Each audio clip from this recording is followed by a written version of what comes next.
We are streaming. I am not spiking in OBS, which is nice. I'm not spiking in Audacity either. Alright then, let's go. Bum, bum, bum. And I need to get the Google Doc up on my phone. Because if I switch to it on my browser, which I found out last time I was hosting, it fucking switches away from the live stream, doesn't it? Nice. So yeah, hey ho, there we go. Okay, right.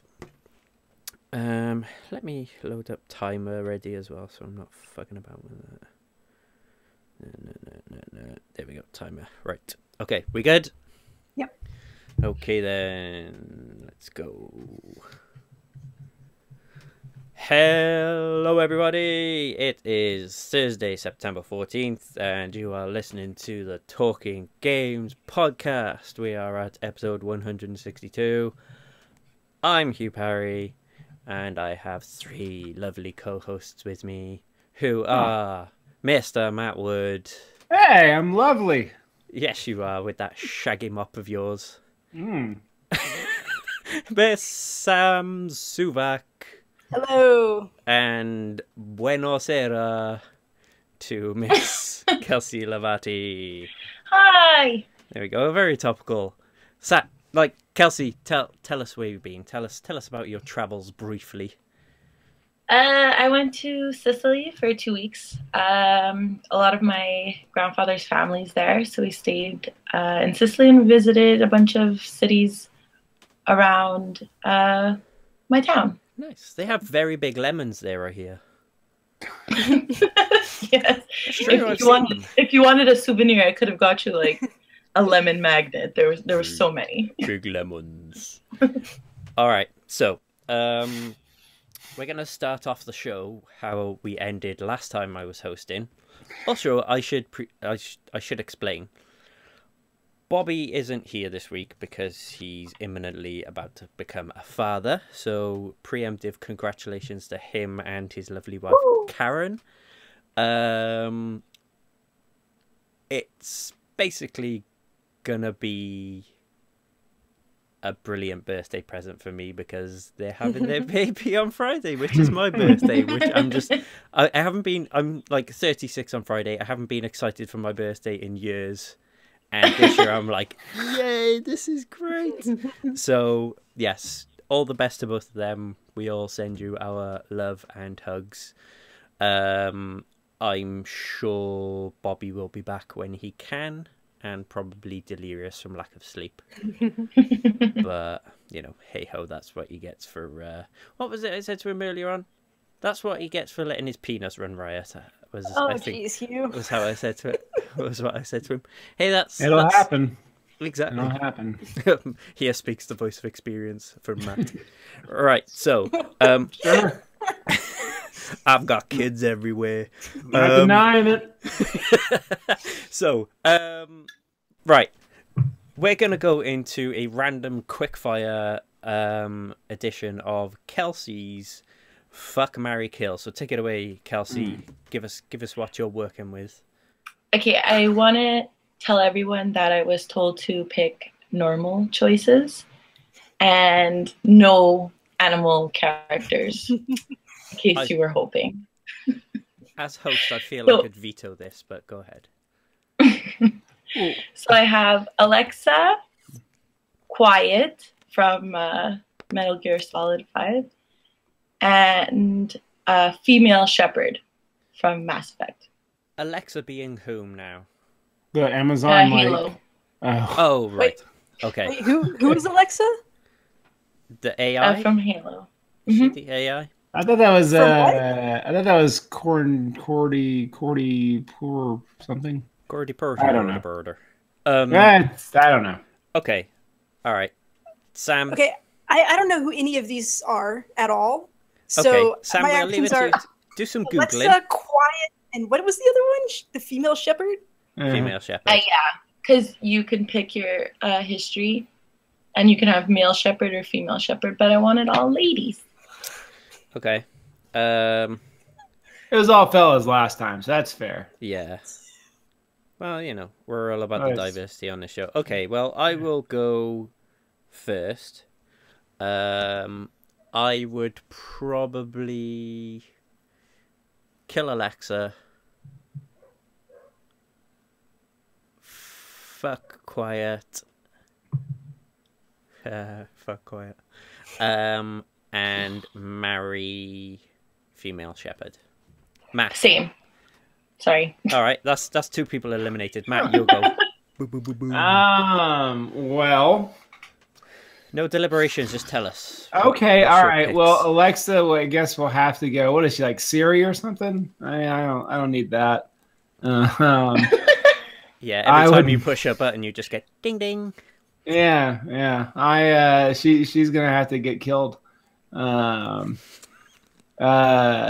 Sorry, I'm also taking notes from Nintendo crap. So, quiet. She's the sniper lady, right? Yeah. Okay, yeah, I would marry Quiet. Okay. And I guess I would fuck the female shepherd. No, I wouldn't. No, I would stay with, because she's a normal lady, right? Yes. Yeah, Quiet's like a weird, like, specter thing. No, I don't want to be married to her. I would fuck Quiet just to say, oh, I had sex with that specter thing, and then I would just live my life with the normal lady. And she has some military background, so that's pretty cool. Okay, so that was Matt's deliberation-free picks. All right, I did my best. Sam, I feel like this is just going to be a toss of a coin for you. Okay, now well, I've got some reasoning, so we'll see what happens here. Okay, I am going to marry Quiet because I'm hoping that she is a quiet person. I once broke up with someone because she talked too much, so hopefully that'll be good. I'm going to kill Alexa, and I'll have sex with Shepard because she seems like the most normal option out of those. So, okay, that's all I got. Brilliant. Fair enough.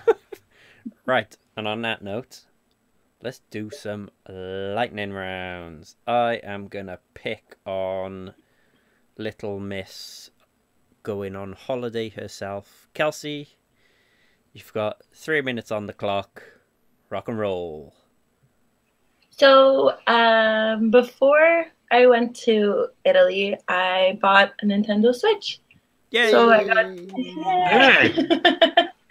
So I got to bring it to Italy. So I really dive deep into Splatoon and Breath of the Wild. I'll start with Splatoon first. I just think it's fairly simpler to focus on. I didn't think I was gonna like Splatoon as much as I do, strangely.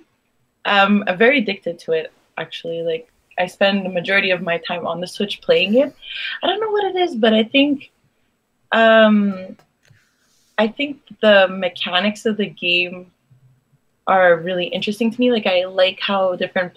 Given I've never played Splatoon before, so that's why I know that it's probably the same from the first one, but I like that every player can like choose a different way to paint the area, and I like when you first start the game and you could choose all your weapons and the way you're dressed. Like, I think that's really cute. So I'm really enjoying that. I have problems with player, like how a lot of the time if a player leaves, you end up losing automatically. And it happens to me really frequently. I don't know what it is, but it's like one every 3-4 games someone drops out and then we lose, and so it's frustrating. But other than that, I'm really enjoying it. And Breath of the Wild, I really, really love it. It's very different from any Zelda game I've ever played, and I know that's the point. But I've said it before, I don't tend to like spending a lot of time in an open world game. But I find with Zelda, I'm enjoying it. Like right now, I have to cross, I don't know the details, but I have to cross like a snowy area. And I don't have The warm ducklets. The park. Yes, exactly. So I'm trying to make the food for the old man, and I thought that you could use the meat that you can get from the other creatures that are cooking, and they always have spears. But that's not raw meat. So now I'm trying to figure out how to get raw meat. I've been on forums. I've never done this before. I've never gone on like forums and stuff. So I'm on forums to find out where the boars are, finding out if I could kill birds. Like, so I'm enjoying it. So those are the only 2 games I've played since I was in Italy the majority of the last time I've been on the podcast. So a finely timed. Shut the hell up. A finely timed lightning round. Well done. Yeah, those 2 are like fantastic games. Like Zelda, like you say, I think it's just like that sort of that sense of like discovery and adventure in the game that just keeps you going. Yeah, I think it's just the way, even the way that it's structured. Yeah, I think is what's keeping me engaged, because it's sort of like there's so much to do, but I don't feel pressured to do everything quickly. I think that's kind of what it is where I'm at right now. Yeah, it's an amazing game. Right, I will take my turn now, I think. So 3 minutes on the clock and go. So I last week got a code for the Steam download of the Battle Chasers Night War beta, which is a game from Airship Syndicate, which was co-founded by I don't know if he still does any comic book artwork, but it was co-founded by Joe Madureira, who is like an amazing comic book artist. And from the off, like the intro video in that game is just absolutely stunning. Like just gorgeous, sort of just really bright, almost sort of anime-ish type look to it. It's basically a RPG. The combat is turn-based. I haven't played too much of it yet. I've played maybe half an hour to get a feel of it, but the environments and the game in general is just gorgeous, really colourful. Now I think I've figured out how to get the damn thing showing in OBS. Hopefully in the next few days I'll do a what is video for it and upload that to YouTube. Because even though it's a closed beta, there's no non-disclosure agreement on it. I think this is a game I kickstarted. I think it's due out fully on all platforms in October. I'll have to look into that, but I'm pretty sure it's October, November time, so it's not too long before it's out. And I also started playing a game that I completely forgot I had because I had a free code for it somehow. I don't even remember. Blood Bowl 2, which is based on a board game, which is kind of like medieval fantasy crossed with NFL, where you just kind of get like giants, orcs, elves, all sorts in like just turn-based sort of strategy game. And there's a lot of like, when you come into like combat, there's like dice rolls and stuff like that. And it's not really like any game I've ever played before. And I'm really enjoying it so far. I've put about 2-3 hours into it because basically Destiny has monopolized my time the last week or so. But it's good fun. I've watched a few streamers of it to pick up some tips.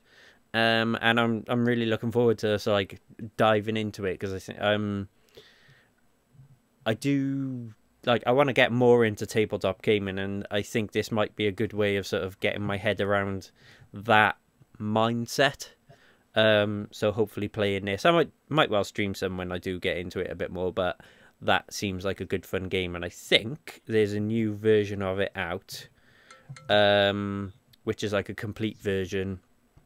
I think it's like a full price game, but it's sort of like a Game of the Year edition where it's just like the base game and a ton of DLC. So that was good fun. So that is my lightning round. I will go Wait. Can I make a correction? You can. Okay, I said Alexa in the fuck, marry, kill. Sorry, it's gonna bother me. I said Alexa, but I meant Cortana. But it still works, so it's okay. Oh my god, that changes everything, Kelsey. Come on. Yeah. I'm sorry, I was gonna bother me the whole time.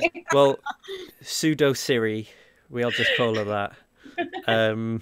Anyway, she still gets killed. Right, Sam, you ready? Sure. 3 minutes on the clock and go. All right, well, I was out of town this weekend as well, and I ended up going to Manitou Springs in Colorado, and they've got this, like, kind of boardwalk arcade setup where it's pretty big. They've got different shops full of different types of games. They had, like, the old school, like, penny arcade stuff. They had you put in a nickel and you get to see a little peep show, which, you know, I was going to check it out. Apparently, it's just like a little drawing of a girl in a bikini. So, you know, back in simpler days, that's how it was. Played a lot of pinball. We got on this Superman machine that kept giving us free balls, but I kind of got bored after a while. So I moved on. I tried to do this like air rifle old school one, but I don't know. I don't think it was working. Nothing was happening when I was shooting it. So that was disappointing. I tried old school Donkey Kong and a Return of the Jedi where I was like on a speeder. Those didn't go very well at all. That's a crazy game. Yeah, that game is hard.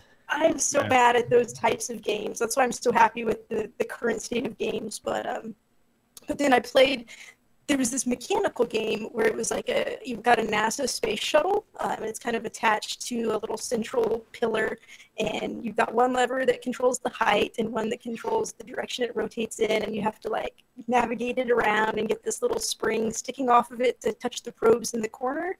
And I mean, it was a pretty simple game, but it was really fun. I really liked it. And it's just, you know, something that I don't even know how old it is, probably like the 60s or 70s, but just the stuff that they came up with. That was a lot of fun.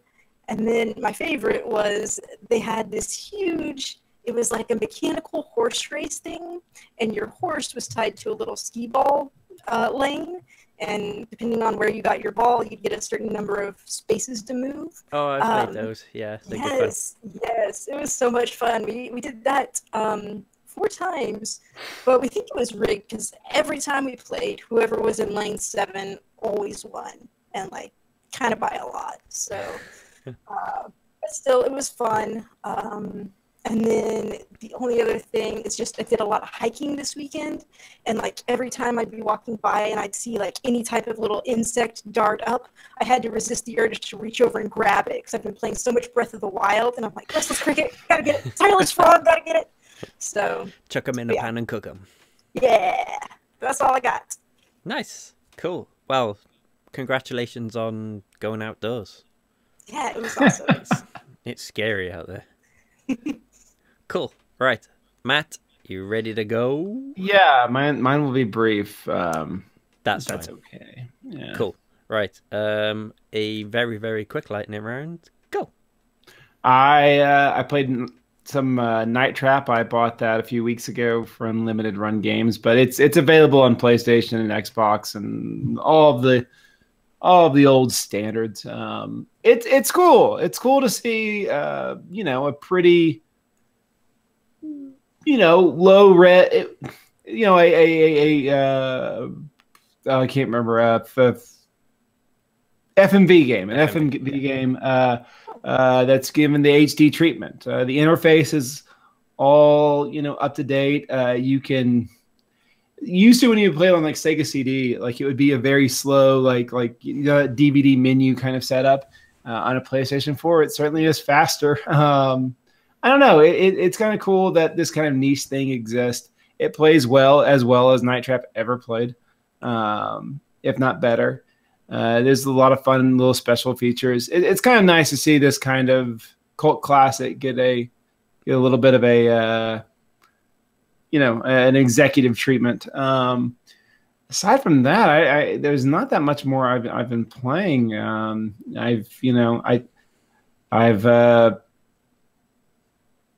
We're doing argumentative essays in class, so that's fun. More fun than video games. It's not playing arguments. It's really not. But no, I'm excited about Metroid, but I haven't played it yet. I guess that's very good things. Apparently, it's very good. I'm trying to not. Luckily for me, I haven't had much time to actually look at that much of it. I've heard it's good, and I think I'm going to keep it at that. I think I want to go in and, just with my knowledge of Metroid 2, let that be enough. Yeah. All I saw about it was that it's a return to form for the series. So, as long as it's like Metroid Zero Mission or Fusion, then hey, whatever, I'm fine. Yeah. Cool. Is that for 3DS?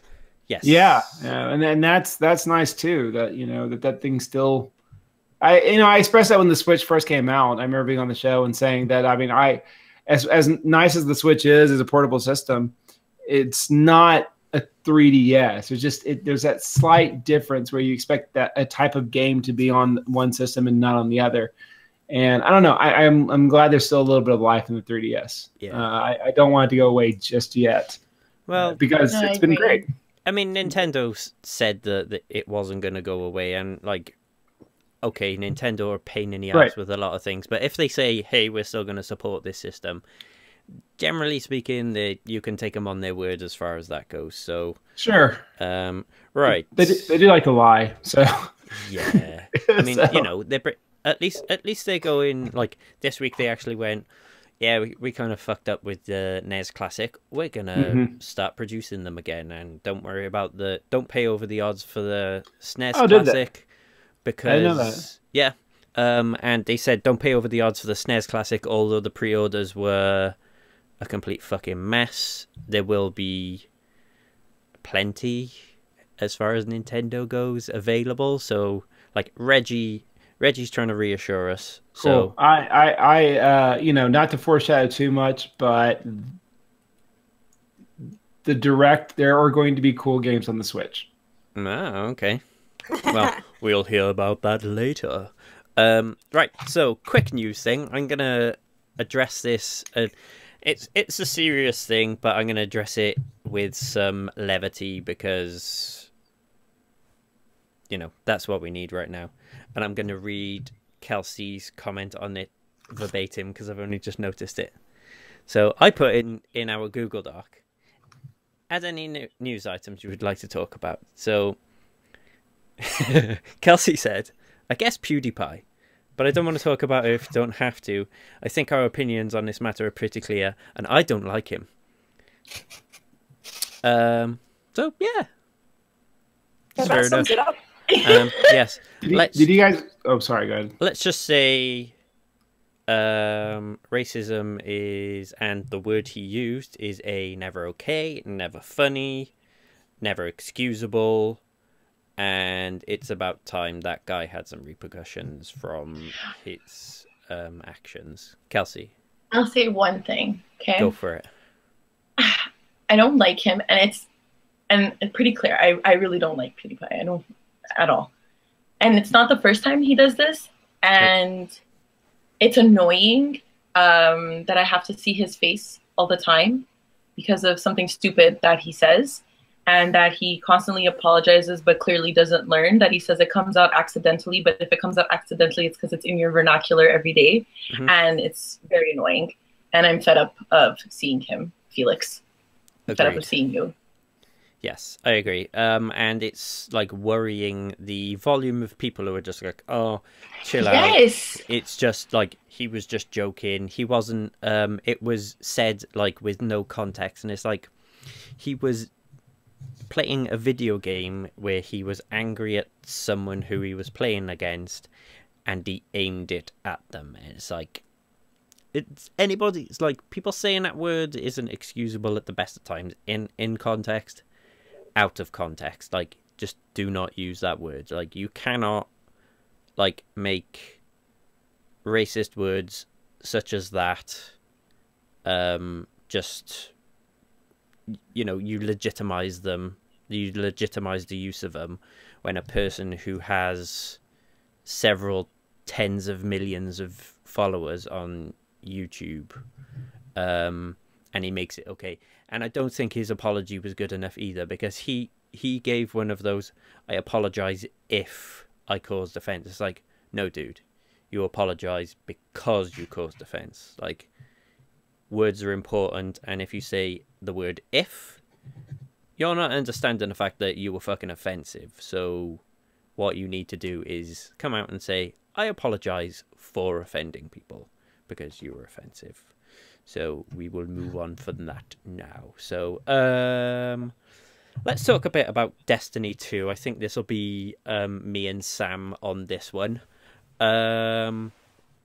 Unless, Kelsey, have you picked it up or played it yet? Haven't picked it up, but I'm planning to. I just haven't picked up new That's video cool. games. Well, you have been pretty busy, so, you know, looking at big lemons. So yeah, that'll be cool. That'll be fun. I want to jump in and play that with you. Sam, how are you enjoying it? I haven't had a chance to play with you yet either. How's your time with being like kind of a I guess you've probably played Destiny for about 1,000 hours less than some of us on this thing. So being still a relatively fresh-faced Destiny player, how are you enjoying it? Or not? I'm having a lot of fun. Let's see, Monday night I got back home and I started playing. Cody got on and played with me, and we're doing some missions. He's like, "Oh, we're almost done," and I was like, "Wait, what?" Because I don't normally just play straight through. I get very distracted. I'm like, there are all these side missions. I have to go do those before I do the story mission. But no, we just went through and finished the story because he wanted to make sure that I had a buddy with me when I did it, which I was glad to, because, you know, those milestones like that, I want to remember them in Destiny 3 when I get my little screen. So I was excited about that. Last night I got to play a little bit with Byron and Bobby, and we were just doing mostly public events, trying to level up. They're getting ready for the raid. I don't know when we're getting ready for the raid, because we're gonna try to wait and get grouped up on that. It's probably gonna be Extra Life, so it's gonna be a long time away. I know, but you know. But, I don't know. We'll see what happens. But I can do like the Nightfall strikes now and just stuff like that. So cool. I'm just having a good time. I'm ready to. I don't know. I guess I'll get this one as far as I can for a bit, and then I'll go ahead and start. I want to do both the Titan and a Warlock as well. So I'll start playing as those. How are you set as far as like power level goes right now? Where you at? Probably I think around like 220 something. Not bad. So. Yeah, you'll get to 260 quick enough. I played for maybe 2 hours earlier with Cody, and I went from like low 250s to like I'm exactly at 260 with all my most powerful gear on now. So I am. I don't want to say raid ready, because I think going in at the lowest level will probably be tough. But I'm having tons of fun with it. It's good to be, like, I'm just back in that sort of mood of get home, switch my PlayStation on, and just play Destiny. Yeah. Like, it's, in the best way, it's kind of like, just like a switch your brain off type game, because it's just like, and I think, in that respect, it's even better than the first one, because there's just such a, like, even, like, now I'm in the post-end game. And quickly, story very good, villain, like I really liked him, and he was surprisingly like nuanced. He had a sort of like massive ego, but an air of like nobility about him as well, which I really like. That the story, like the last few missions are spectacular, like some of the stuff you do, because funnily enough I finished the story with Cody. Also, he just like randomly appeared when I was doing a mission. I was like, "Oh, okay." He knows when someone's getting close to the end by themselves, and he's like, "Nope, I'm gonna buddy up with you." Yeah. So that was good fun.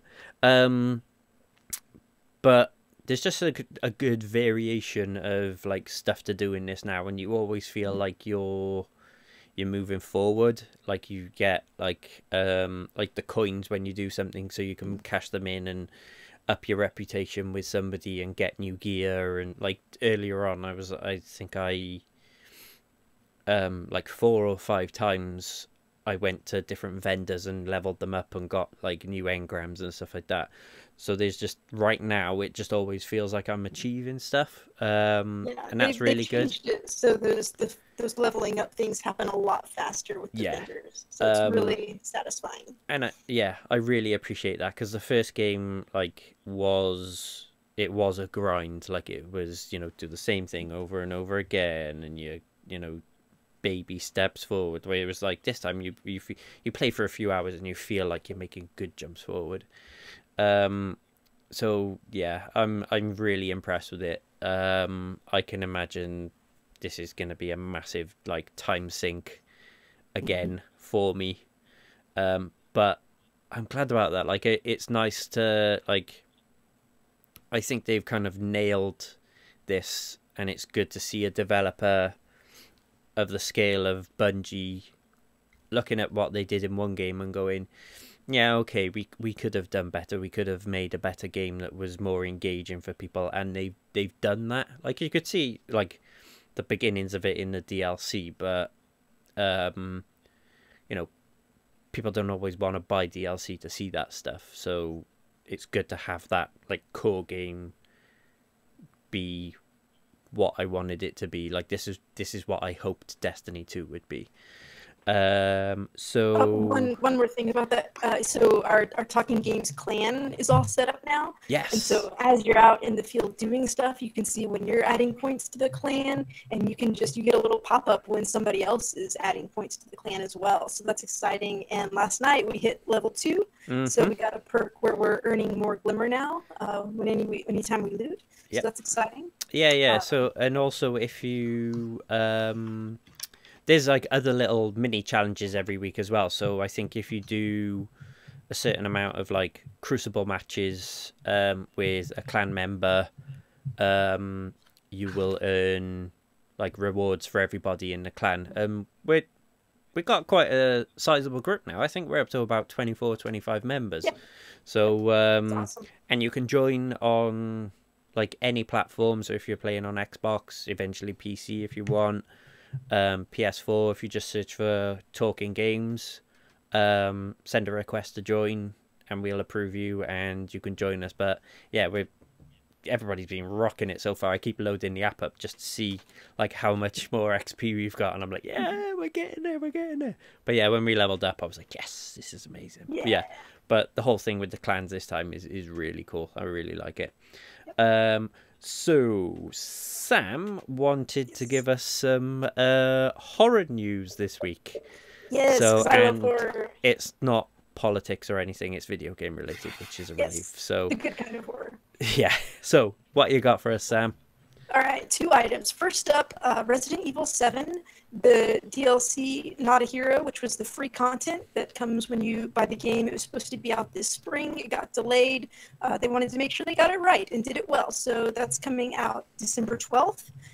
Also on that day, there's going to be a purchased DLC called End of Zoe, and this is going to be where you see what happens with Zoe in the swamp. You get to play as her, so that's going to be exciting. Cool. I should say the Not a Hero, you're playing as Chris Redfield, so you get to see that side of it, be more like the gun special forces type player, so it'll be kind of different, but I'm really looking forward to it. That day they'll have the gold edition of the game, which includes all the DLC as well. So those are coming up. It's not till December, but I'm excited about it now. Nice. All right, point 2, this is coming soon.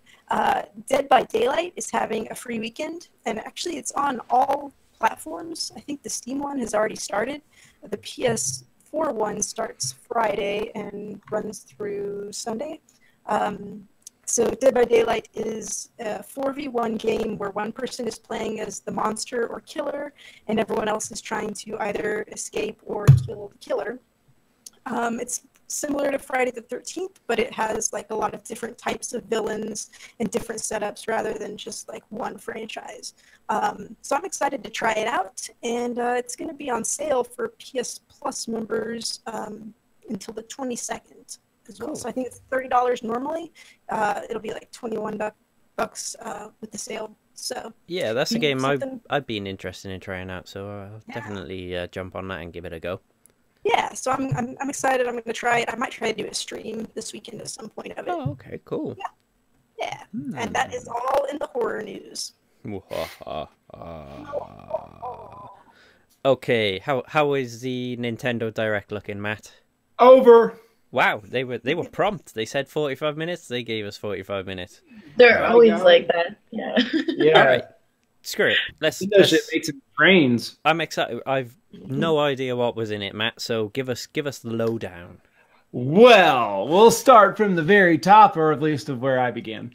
So for the 3DS, out right now on your 3DS, I don't know if it's 3DS XL exclusive. I don't know, but Minecraft. So whoa. All right, it's a new place where kids can play Minecraft. People like that. All right. Who likes Mario Party? Me. Okay. I like top Mario Party. 100 Mario Party mini games from Mario Party 1 through whatever the last one was, the one with Amiibo. It's a compilation that's going to be on your 3DS. Oh, okay. It's a thing. All right, here we go. Mildly interested. If you don't have a 3DS, you might want to buy a 2DS, but hold on, you might want to buy an orange 2DS XL. Orange and white. The fuck? Like a BB-8 Right? 2DS. Yes, essentially. Very good, Hugh. Holy shit. Okay, all right. Now, let's switch. Wait. Nice. I like it. All right. Xenoblade Chronicles X. It's still coming out, and it still looks inexplicable. Yeah. They're wearing costumes and riding giant things. It's Xenoblade. All right, that's a fun one. Fire Emblem Dynasty Warriors still looks like crap. All right, pretty lame. But there's Amiibo, so if you wanted an Amiibo of Chrom, if you don't have enough Fire Emblem Amiibos already, Chrom is coming out, and someone else that I had no idea who they were. Snipper Clips is getting a Snipper Clips Plus DLC patch. Ooh. So it looks like more levels of Snipper Clips, so that looks fun. Remember, I have no sound on that, so... If that's the case, I'm down for that, because that game is super fun. Sure. That was a good game. So I'm glad that, you know, they apparently did well enough that they're like, we can do some more. So cool. This was kind of an interesting game. Looked like a little bit of like a, not a first-person shooter, but I don't know. Looks like a little bit of a 4-player battle royale kind of thing. It was called, I believe it was called Murphy's Law, but Murphy was spelled Yes. Okay, you know. Yes, I'm so excited about this one. Take it away. We talked about it previously. So basically, you shoot the enemy, and wherever you shoot them, you steal mass from them, and it adds to your character. So, like, someone could end up with a really small head, and the other person has a really big head. And the players who are good end up being really big targets, whereas the not good players are smaller and harder to hit. So I'm excited about it. And is that I'm assuming that's an online game? I would. Yeah. Oh, okay. Well, seeing as how that's on the Switch, that'll be really fucking easy to get together with your friends and play. Sure. Yeah, it looks pretty cool. Looks like a fun time. Rocket League this holiday. Sorry, no release date, but they made Samus's spaceship into a car. Yeah? Yeah? Wow.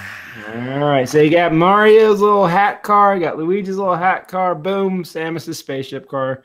And because it's on Switch, it'll be really fucking easy to join up with your friends and play. They're trying. They're very trying. You're correct. You know, and it's the app doesn't close anymore. Yeah, they made that adjustment. Yeah, step in the right direction. Just let me play Splatoon with my friends without having to find 70 other people. Hey, wish in one hand, man. Put a switch in the other. Yes. All right. Armor of Valor. It's a MOBA. All right. Okay. The beta's out this winter. It's a MOBA. I don't know. It's medievally fantasy. It's a MOBA. if you like those games, here's one on the Switch. I don't know anything about it. I would hazard a guess that Justin may go on that because he likes a MOBA. So yeah, it looks like a thing that you could put money in. Okay. So all right, that's I don't know. As gamers, that is our lot in life. So it's getting good here, right? Yeah. Skyrim. Meh. I've heard of that game. Okay, well, you can play it November 17th on your Switch. Whoa. But that's not all from Bethesda. Doom on your Switch. What? And Wolfenstein 2. Oh, whoa. Coming out in 2018. That's a big deal. That is, right? Nice. Yeah, old Nintendo. I don't know, man. Yeah. Oh, well, putting on their big boy pants. Yeah. Flip War. I know that. Can't It's remember. like a it's kind of like a Flipping Bomberman tiles. thing where you have like colored tiles and you got. It looks like a fun game actually. I might try it out Yes. sometime. As a matter of fact, the note that I wrote by it, fun! Exclamation mark. There you go. So, We Yeah, have looks matched fun. our adjectives. all right. Nintendo, once again, not quite getting their legacy of old games. It's a weird step in the right direction. It's called Arcade Archives, and it's essentially it's either a compilation or a service. I couldn't quite tell, but it looks like all the Nintendo arcade games on your Switch. So Arcade Punch-Out, Arcade Balloon Fight versus Super Mario Brothers and regular Mario Brothers, and that's coming out. I believe it's a service, or at least like a virtual console kind of thing. But that's coming out the 27th of September, and it is definitely confirming that rumor that started a few years ago that Nintendo doesn't really have the rights to arcade Donkey Kong, or at least they don't have the rights to put it back out. Because I don't know why that wouldn't come out on this. Who would have those rights? Like Namco, maybe? I don't know, but I wonder if like I don't know. But Nintendo's never, they put out very briefly arcade Donkey Kong, and then it disappeared off their shop forever on the Wii, I believe. And then yeah, it's weird, but That there you sounds go. good though. I'm interested in it. Yeah, it sounds like a fun time if the price is right. I mean, I like those arcade games. Zelda Amiibos coming out in November or something. I don't know. The screen changed and I didn't get it. So if you want those, they're the four warriors. Those guys. Oh, okay. Yeah, so they got a release date. So that's cool. Arms. All I wrote by it was special shit coming out for Arms. So there's new characters. I think I'm kind of done with that game anyway. Justin will be happy because he likes that game. Yeah, there's a new character and stuff like that. Me being the old American gamer that I am, accidentally wrote down Dragon Warrior Builder, but then I had to look at the title again. It's Dragon Quest Builder. I forgot. But yeah, that's coming out on the Switch. That's fun. Interesting. Kirby Star Allies. That's your name of your new Kirby game. Interesting name. Also, Kirby starting 25, and Nintendo gives a shit. So right, you should as well. Mm-hmm. And finally, Resident Evil Revelations 1 and 2. They're coming out on the Switch. Cool. That's kind of cool. And on November 14th, this is the one that I was kind of like, that's weird, because that game's pretty old. L.A. Noire. Oh, they're doing a HD re-release of it, on all platforms, I think. Oh, is it? Okay, I didn't know if it was just like an exclusive. They announced weird it for PS4 and Xbox One. I'm not sure about PC. But yeah, that's cool. That'll be it's another platform that game's on. It's a good game. I may actually pick it up because I really enjoyed that game.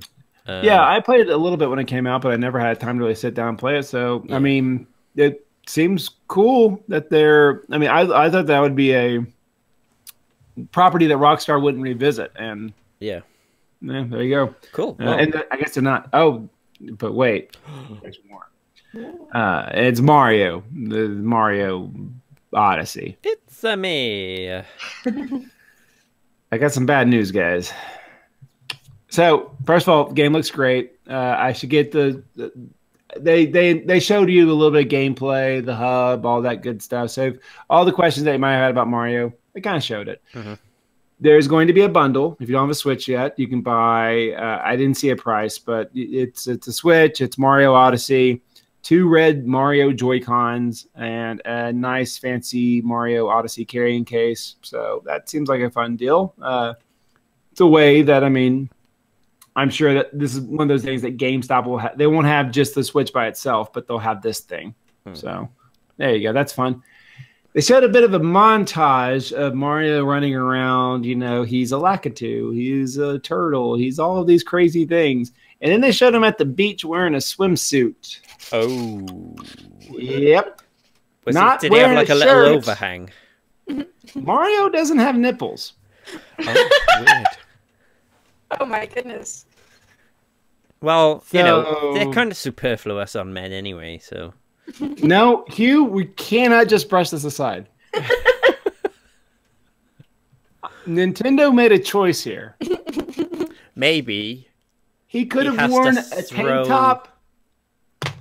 Maybe if he throws his hat on a nipple, he becomes the nipple. I didn't see a belly button either. Oh, jeez. Oh, my God. Well. Mario, he was human. He's not. I don't think he's a human person. Is he waxed? He could be waxed. He could. Okay. Maybe Nintendo's getting biblical, and he's like the Adam of the mushroom universe, to where he was not birthed, so therefore, okay, like God gave him his rib and mustache. Okay. He has no nipples. He has no belly button. All right. Well. Wow. My life will never be the same. I know. So. I think on that revelation, we're gonna have to move on. I'm not sure how I can process this. To be honest, it's a bit much. You would also expect him to have chest hair. Wolfenstein. Well, that was why I said. That was why I said. Does he wax? Maybe he wax. Oh, I thought you said like was he like made of wax and he came to life like. Why would he be made of wax? He's not a fucking candle. Look no, he's not. But he's also not a human, so it's up for grabs. True. That's so hairy. He has no concept of waxing. Look at that. That's what. Yeah, you haven't seen his back. It's like smooth. I did not see his back, but he's also one of these guys that goes swimming and doesn't take his hat off, like a Philistine. I don't know. He even leaves his swim shorts on. What a weirdo. Yeah, I don't like it. I don't like it. I wish Nintendo. I'm glad they're doing stuff here, but that just seems weird. Well, maybe the nipple physics were too much for the game to handle. It looks like a cool game. It looks like your little spaceship top hat thing that's flying around. That looks like that's cool. Every time you visit a new world, you get like a traveling sticker slapped on the side of it. So you get like your new Donk City. Oh, so kind of like when you go on holiday and get like a new sticker. Yeah. Cool. Yeah. No, it's there seems like a lot in that game that looks a lot of fun. I didn't see any like new revelations or anything, but there was a cool thing, like at E3 when they showed that it'll go into like 2D mode and look like all 8-bit and stuff like that. Yes, that was cool. Yeah, there's a part where I guess you're in New Donk City, and it looks like it turns into Donkey Kong. So like you're jumping over barrels and cool. Yeah. I wonder if Donkey Kong makes an appearance in this game. I hope it does. It seems like it would be appropriate with Pauline there, but who knows? Yes. Okay. That's all I got. It looks like a good show. I mean, no one's expecting the Switch to become like, the replacement for their PS4 or their PC or their Xbox, but with Wolfenstein 2 coming out, and it seems like Doom. I mean, it's building its appeal for gamers other than Nintendo gamers, which is good. And I imagine with there being a bundle for Mario Odyssey, that's probably going to cause an uplift in sales anyway, and it's still selling really well. So hopefully it'll carry on going from strength to strength. And they showed some small DLC, or not DLC, but downloadable games. Like Adult Swim Games is putting out something I think exclusive for it, and cool. Yeah. I think all the more reason. I think the Switch is a smart purchase. I think it's really proven itself, and it looks like developers are really interested to put things out on it, and that's exciting. Yeah, and I think that's what, especially with the Wii and the Wii U, I think they were lacking. So. That's good. Yeah. Right. Okay, so let's quickly do a listener question or two. We had some sent in. This one particularly caught my eye. It's from @thejfa on Twitter. And he says, has there ever been a moment in a video game that has moved you emotionally as much, if not more, than any movie? And what was it? So, Kelsey, tell us about your tears. I cry all the time, so I don't feel like... Splatoon is so if Splatoon... I can cry over anything. You guys really don't understand. The thing I can remember right now, like a vivid one within the last year, was... oh my god, hold on. I forgot the name. And I feel like an idiot. Oh no. Hold on. Sorry. What does it involve? No, I don't want to tell you because I'm so embarrassed. Well, you search for what it is and I'll talk about mine. Okay. Life is Strange. I'm very sorry. I'm very embarrassed. Oh, that obscure game. In one of the episodes, she goes back. And she had changed something, so when she goes forward again, it's a different reality. And it occurs at the end of the episode, so when she rings the doorbell of the said person's house, and the person comes out, and they're very different from the past 3 episodes that you've known them, and you've grown very close to this character. And I was crying for like 20 minutes, like on the floor. And my sister... Did you just I cannot be on a chair right now? My sister Snapchatted the whole thing because it was hysterical to her how much I was crying. And what about when it was so emotional? I don't want to say it because if you haven't played, like, I think it's a really important, like, it's kind of important. Very That's important. Fair enough. Is it kind of like that bit in Flight of the Navigator where he makes it home and he goes to his house? I don't know what that is. It's not his... What? She's too young. No. You need to watch Flight of the Navigator. What is it about? It's about this young boy that basically... Oh, come on. It's so good. He basically goes on a magical journey. This was 1986. I wasn't even born. Come on. So, I wasn't either, but I saw it. I wasn't born when Star Wars Episode 3 came out. Oh yeah, it came out, right? Okay, valid point. Yeah. But yeah, he basically... I won't spoil... no, I won't finish. Watch Flight of Navigator. It's a very good film. It's a good movie. It is a good movie. So my one would be, and it's done it to me multiple times, and if I played the game again, it probably would destroy me. And forewarning, if you haven't played The Last of Us, you should probably skip the next couple of minutes. Wait, should I take my headphones off just in case I ever go back and play it? Are you going to spoil it? Yes. All right. Okay. I'll give you a thumbs up when I'm done. I'll get halfway through it and then put my thumbs up just to annoy you. So no, I wouldn't do that, Kelsey. Calm down.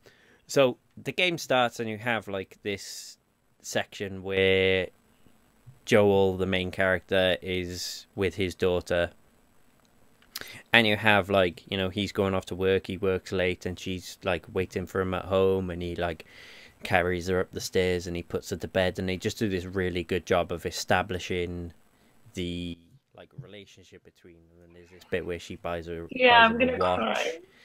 And then everything kicks off and they're running to try and escape, and this soldier appears who's a bit trigger happy, and shit goes awry, and every fucking time I have to pause the game because it just destroys me. It's the only game that's ever made me like openly like weep like that. Yeah, just such a good job of establishing the relationship in such a short time that when it happens, it just kills me. It just kills me. I agree. I don't change my answer. I'm adding on that answer. That can be, yeah. But anyway, right. Yay, Sam's back. Right, let's go to Sam now after we've talked about how the penguin dies in The Last of Us. Sounds good. Okay, well, I've kind of got two. I also get pretty emotional very easily.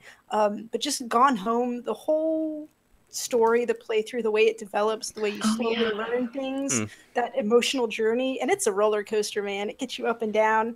But that one really got to me.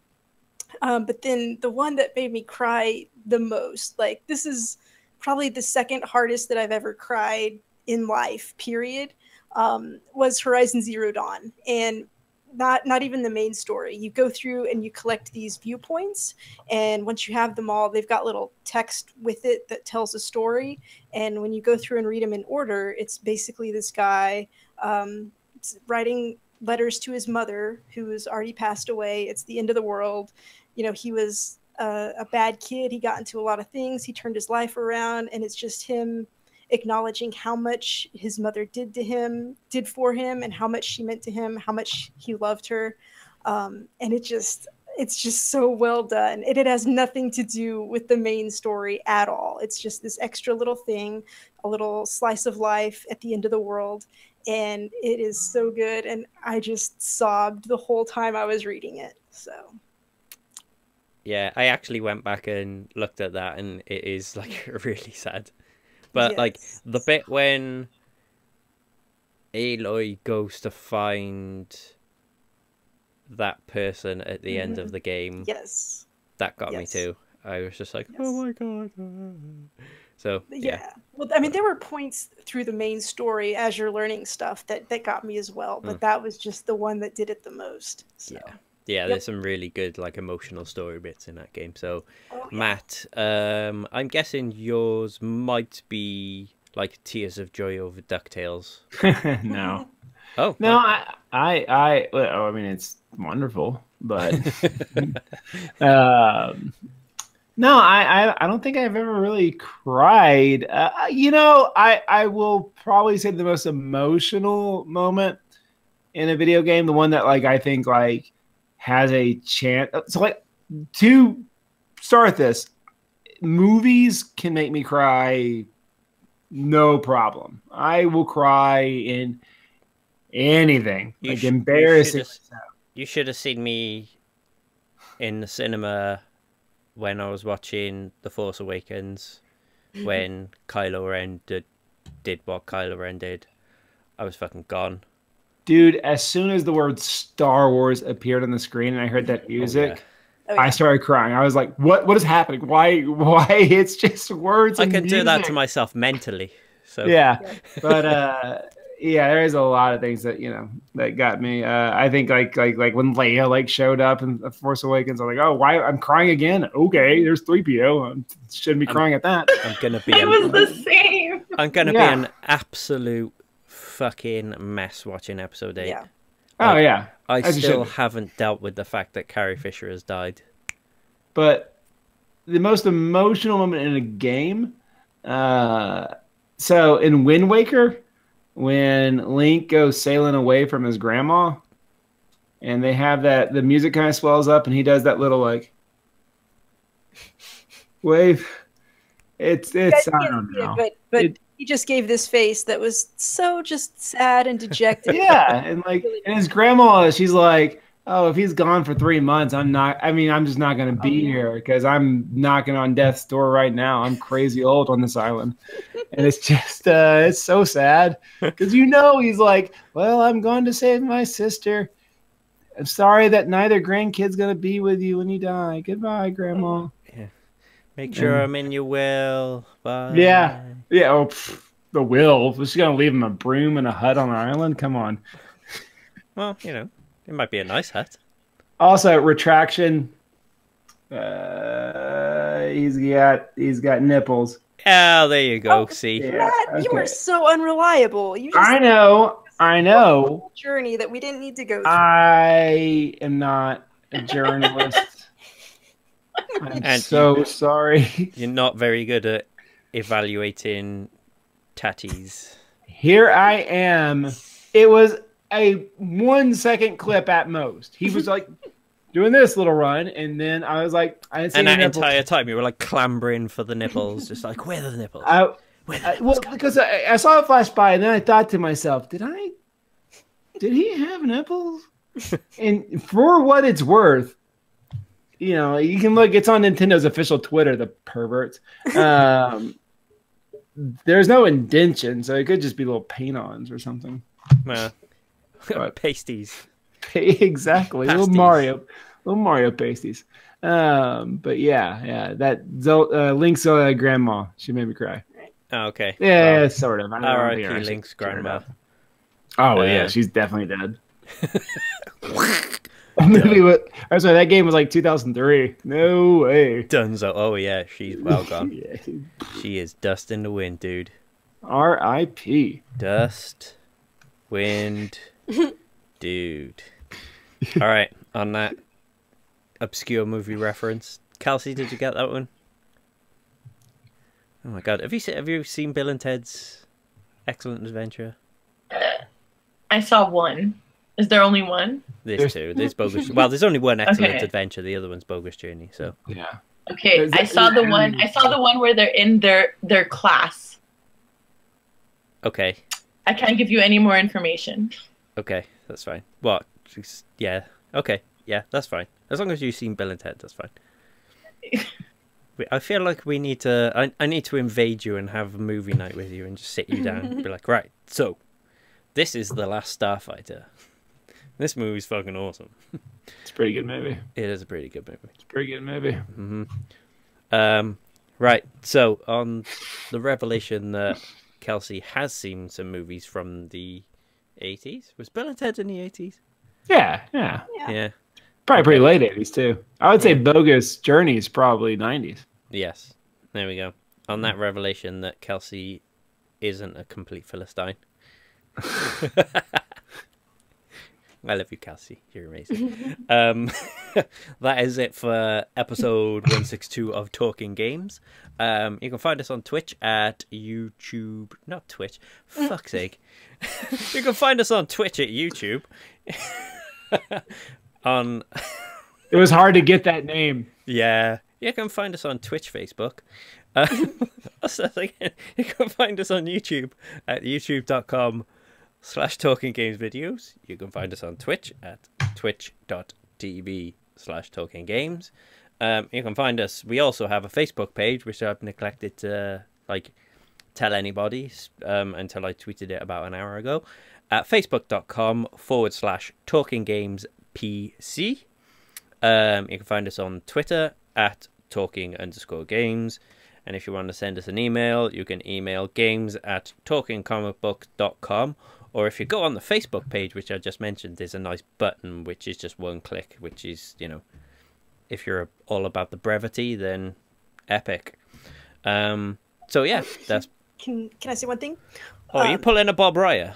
No, just... Are you derailing the end of the show, Sam? Really? I just wanted to remind everyone there's Cody made a video about the Talking Games community, what it means to him. Oh, yes. This was lovely. Yeah, it's fantastic. It might make you cry. But yeah, he's doing a giveaway.